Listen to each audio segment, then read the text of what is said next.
Hi, welcome to Master Electricians' first quarterly update for 2022. Just want to bring you up to date with a few of the key things that we've been doing for the industry and for our members over this first quarter. We'll start with the EWRB, which has had quite a bit of our time recently. First of all, a submission came out, the call for submissions on the competency-based endorsements and the way that they're training our licensing regime.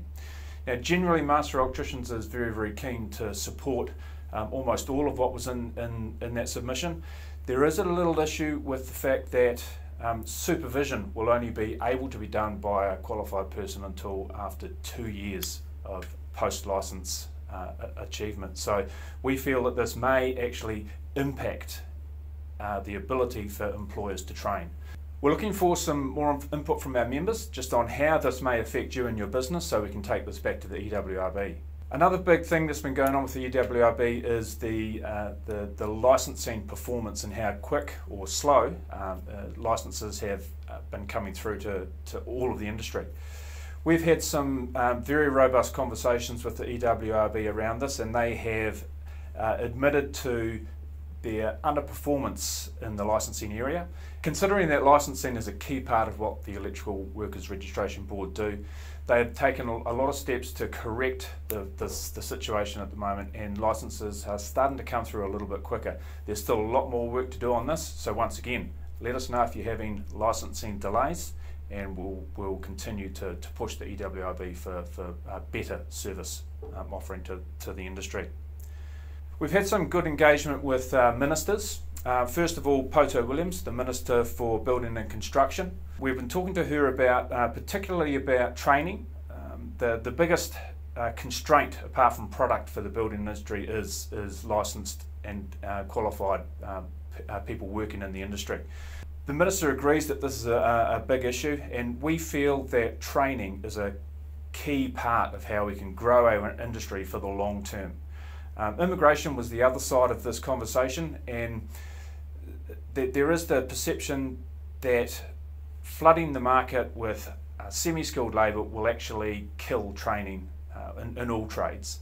So we've had conversations with both the Minister Poto Williams and also the opposition spokesperson Erica Stanford.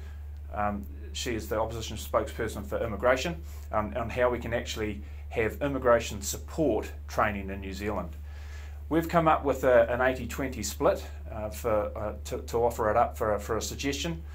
And what that means is that for whatever the training numbers are in New Zealand, we will only allow 20% of skilled workers in to support training in New Zealand. And this is primarily so we can ensure that we have a long-term fix for our skilled worker shortage in New Zealand. It's not just the skilled workers that we have now that are short. In 7 to 10 years, we're going to lose approximately 40 to 45% of our workforce through retirement. So we need to be filling that training bucket now so that we're not even further impacted down the line with a lack of skilled workforce. We've had some good engagement with the Minister for Education, Chris Hipkins.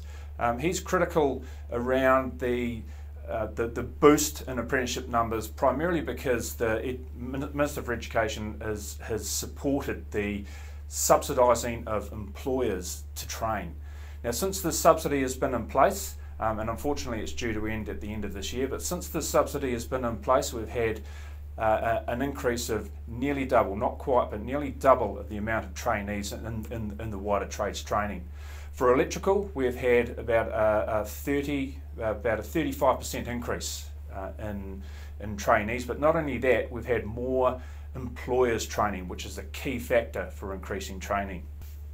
In our conversations with Minister Hipkins, he is very keen to support the long term of the apprenticeship boost and the employer subsidy. However, this is yet to be fulfilled with written documentation or a policy going forward. So we'll continue to put some pressure on the Minister to make sure that this tried and true methodology for increasing training will be carried on long into the future. We've had a conversation with the New Zealand Institute of Quantity Surveyors, and this was primarily around the payment for offsite goods, and also for the ability to not have margin taken off those payments for offsite goods.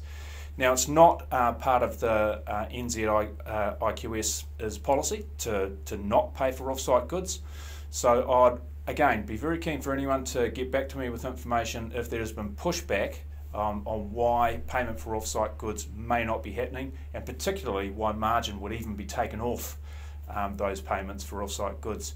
Because quite clearly, by the time you take off margin and then have retentions taken off that, it's actually costing you to provide those goods to the main contractor. This year we want to celebrate Excellence Awards. I know I had a chat recently about why members should put forward projects for the Excellence Awards, but it's a fantastic way to profile your business. It's a fantastic way to profile your team and give them some support for the great work that they do. It's an absolutely fantastic evening. We will be promoting it quite heavily from now on through the year, so if you have some projects that you think are worthy, get in touch with your regional manager and they can talk you through the process for entering those projects into the Excellence Awards. Now, at Master Electricians, we're continually looking to revamp our service offering to the members.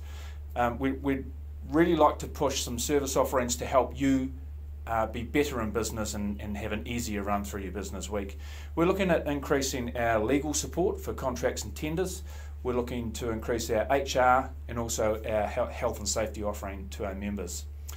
Now, we know that there's more that we can do for you in your business, so once again, if there's something that you think that we can do better as a membership organisation, contact your regional manager, have a coffee visit and just let them know how we can better support you. That's it for the first quarterly update for this year. I'll no doubt see you in the next quarter, but we'll be touching base through the quarter 2 of 2022. Thank you.